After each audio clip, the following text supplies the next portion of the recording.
Do this.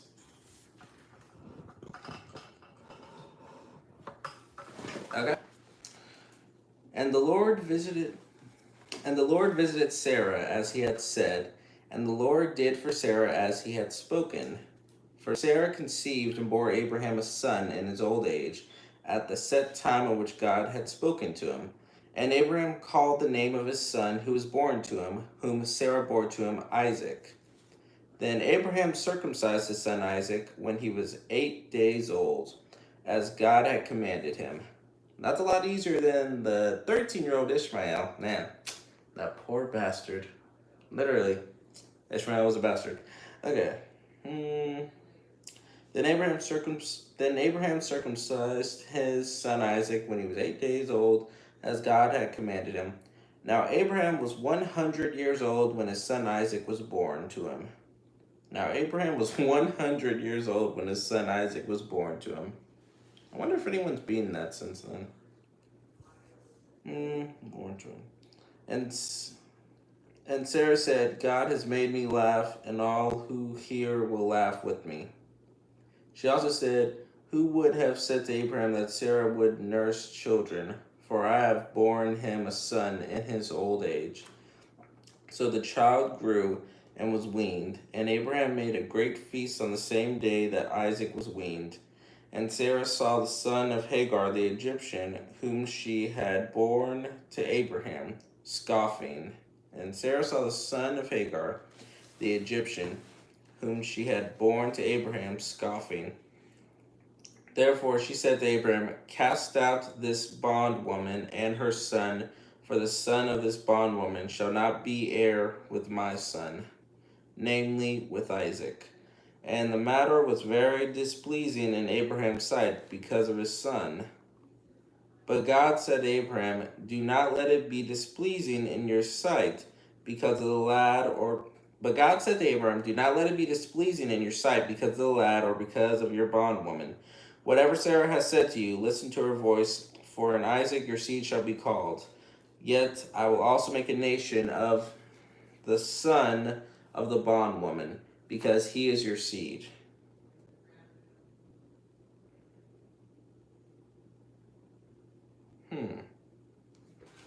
For son of the bondwoman, because he is your seed.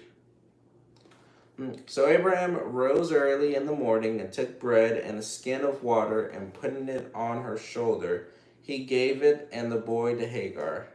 So Abraham rose early in the morning and took bread and a skin of water, and putting it on her shoulder, he gave it and the boy to Hagar, and sent her away. Then she departed and wandered in the wilderness of Beersheba. And the water in the skin was used up, and she placed the boy under one of the shrubs. Then she went and sat down across from him at a distance of about a bow shot, for she said to herself, let me not see the death of the boy. Let me not see the death of the boy. So she sat opposite him and lifted her voice and wept. And God heard the voice of the lad. Then the angel of God called to Hagar out of heaven and said to her, what ails you, Hagar? Fear not, for God has heard the voice of the lad where he is. Aw, that's so sweet. Fear not, for God has heard the voice of the lad where he is.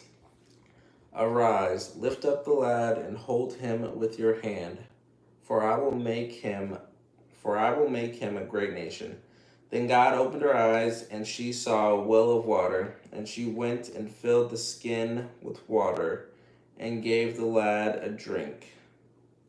So God was with the lad, and he grew and dwelt in the wilderness, and became an archer. So God was with the lad, and he grew and dwelt in the wilderness, and became an archer. Ishmael was an archer. He dwelt in the wilderness of Paran, and his mother took a wife for him from the land of Egypt. For him. He dwelt in the wilderness of Paran, and his mother took a wife for him from the land of Egypt. And it came to pass at that time that Abimelech and Phicol, the commander of his army, spoke to Abraham, saying, God is with you in all that you do. Now, therefore, swear to me by God that you will not deal falsely with me, with my offspring or with my posterity, but that according to the kindness that I have done to you, you will do to me and to the land in which you have dwelt. And Abraham said, I will swear.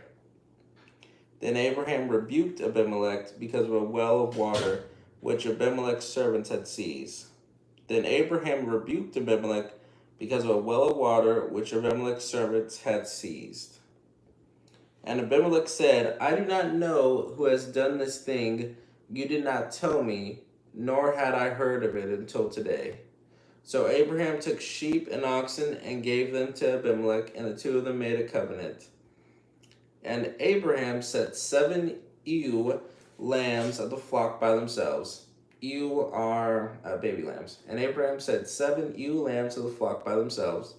Then Abimelech asked Abraham, what is the meaning of these 7 ewe lambs which you have set by themselves?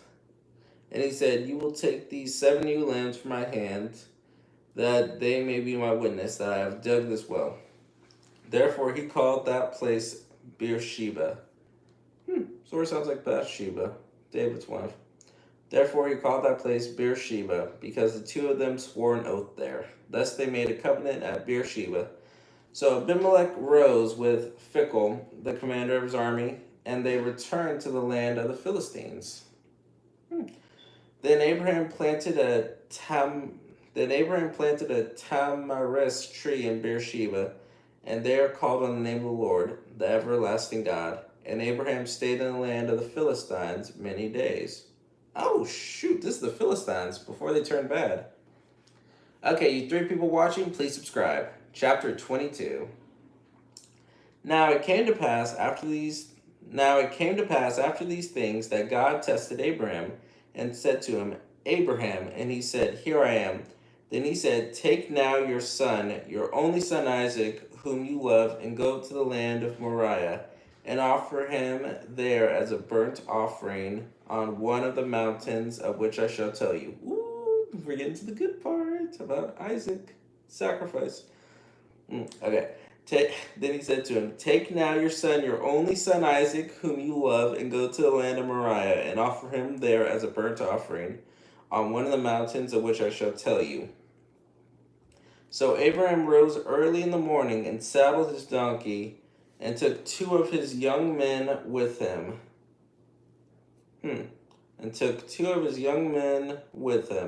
And Isaac his son, and he split the wood for the burnt offering, and arose and went to the place of which God had told him.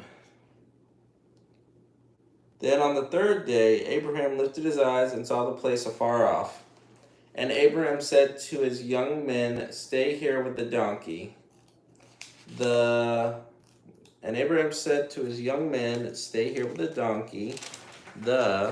lad and I will go yonder and worship, and we will come back to you. So Abraham took the wood of the burnt offering and laid it on Isaac, his son, and he took the fire in his hand and a knife, and the 2 of them went together. But Isaac spoke to Abraham his father and said, My father, and he said, Here I am, my son. Then he said, Look, the fire and the wood, but where is the lamb for a burnt offering? And Abraham said, My son, God will provide for himself the lamb for a burnt offering. So the 2 of them went together. Then they came to the place of which God had told them. And Abraham built an altar there and placed the wood in order. And he bound Isaac his son and laid him on the altar upon the wood. And Abraham stretched out his hand and took the knife to slay his son.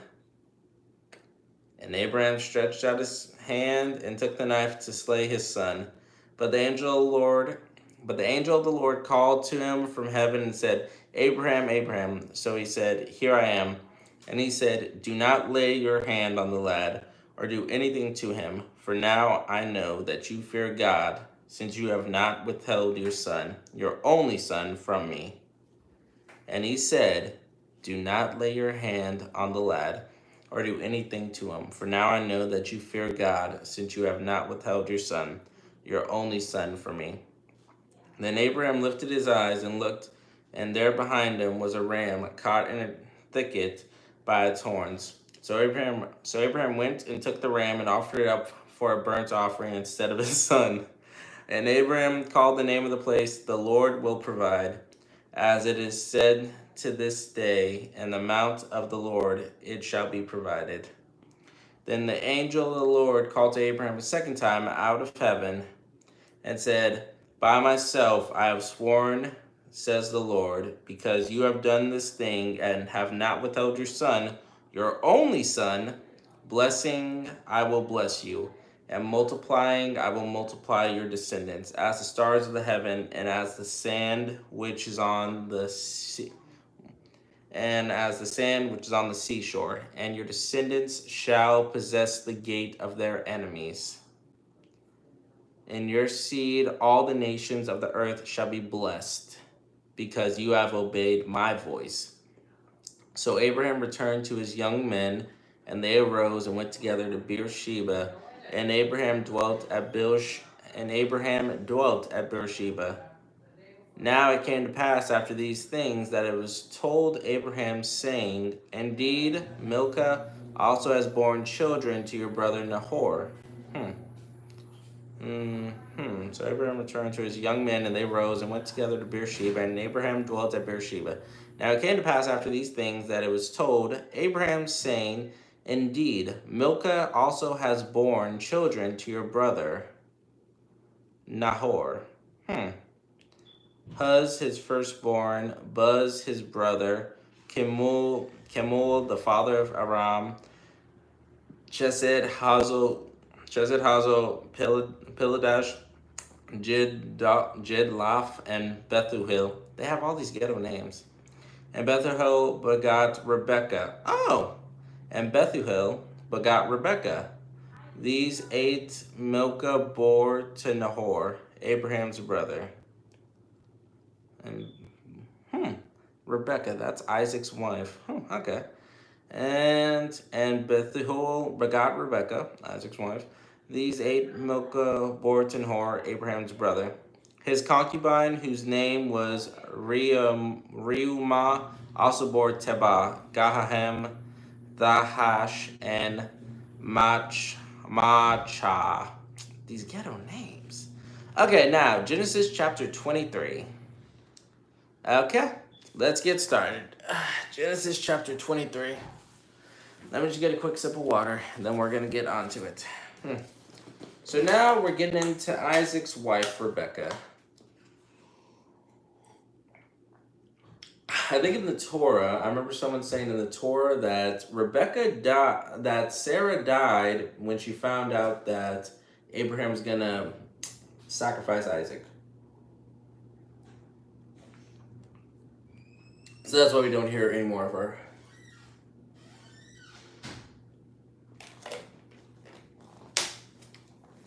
Okay, let's start chapter 23.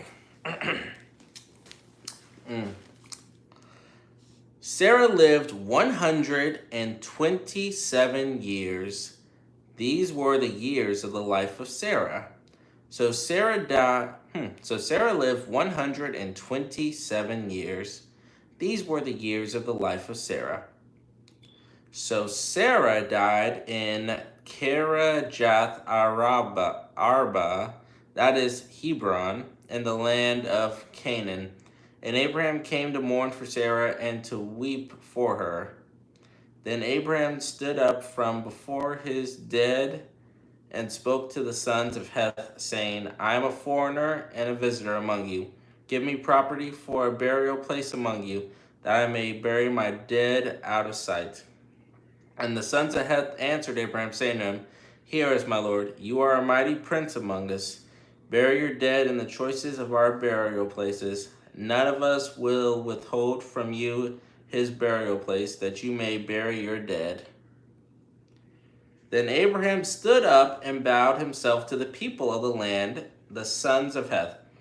And he spoke with them, saying, "If it is your wish that I bury my dead out of sight, hear me, and meet with Ephron, the son of Zohar, for me." Okay. If it is your wish that I bury my dead out of sight, hear me and meet with Ephron, the son of Zohar, for me. Wait, Zohar. Oh no, Zohan. I'm thinking that Adam Sandler movie. Okay. That he may meet with Ephron, the son of Zohar, for me, that he may give me the cave of Machpelah, which he has, which is at the end of his field. Let him give it to me at the full price as property for a burial place among you. You two people watch and subscribe. Among you. Now Ephron dwelt among the sons of Heth, and Ephron the Hittite answered Abraham in the presence of the sons of Heth, all who entered at the gate of his city, saying, No, my lord, hear me. I give you the field and the cave that is in it. I give it to you in the presence of the sons of my people. I give it to you, bury your dead. Then Abraham bowed himself down before the people of the land, and he spoke to Ephron in the hearing of the people of the land, saying, If you will give it, please hear me. I will give you money for the field. Take it from me, and I will bury my dead there. And Ephron answered Abraham, saying to him, My lord, listen to me. The land is worth 400 shekels of silver. What is that between you and me? So bury your dead. This is like the Jewish stereotype of, no, take my money. No, take my money. No, take my money. So bury your dead. And Abraham listened to Ephron, and Abraham weighed out the silver for Ephron, which he had named in the hearing. Actually, this sort of reminds me of that Larry David episode where it's like, oh, no, let me pay the check. Where he fought Rosie O'Donnell. Okay. What is that between you and me? So bury your dead. And Abraham listened to Ephron, and Abraham weighed out the silver for Ephron, which he had named in the hearing of the sons of Heth. 400 shekels of silver, currency of the merchants. So the field of Ephron, which was in Machpelah, which is before Mamre, the field and the cave which was in it, and all the trees that were in the field, which were within all the surrounding borders were deeded to Abraham as a possession in the presence of the sons of Heth, before all who went in at the gate of the city. And after this, Abraham buried Sarah his wife in the cave of the field of Machpelah, before Mamre, that is Hebron, in the land of Canaan. So the field and the cave that is in it were deeded to Abraham by the sons of Heth as property for a burial place. Okay, and 21, 22, 28, and that's it. Okay, now chapter 24, I'll read sometime tomorrow, and you 4 people watching, just please subscribe, and you'll be able to see me do this tomorrow. I'm also going to read The Great Gatsby too. And I'm done for today. You 5 people subscribe, and check out my next video when I read the next 3 chapters. Goodbye. Please subscribe. 5 people. And ending this bad boy now. 5, 4, 3, 2, and... oh no.